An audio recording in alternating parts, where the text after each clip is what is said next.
Tuan Sio Mailun. Yes, Ada Azim. lagi soalan dia berkaitan Apa lagi soalan awak? Ini bukan soalan saya tapi orang yang bertanya.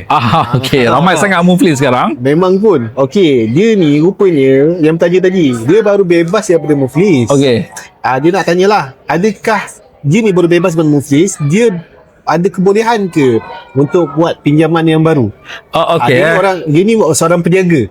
Okey, sebagai seorang yang dah bebas daripada muflis, dia layak untuk tanda tangan sebarang kontrak berkaitan komersial, tetapi ada halangan kerana kebanyakan pemberi pinjaman seperti bank tidak mengambil risiko sehingga 2 tahun selepas dia keluar daripada muflis. Okey. Dan tetapi ada berita baik, sekiranya dia adalah pejabat awam, dia masih boleh untuk membuat pinjaman sehari selepas dia keluar daripada insolvensi ataupun muflis itu. Dan sekiranya pinjamannya adalah pinjaman bercagar, sebagai contoh dia dapat kontrak-kontrak kerajaan, dan itu lebih mudah dan lebih possible untuk dia mendapatkan dadah. Jawapannya adalah boleh untuk mereka yang berstatus penjawat awam yang nak dapatkan dana daripada koperasi sahaja, untuk koperasi terpilih, dan untuk mereka yang nak buat pinjaman bercagar dan pinjaman yang di cover oleh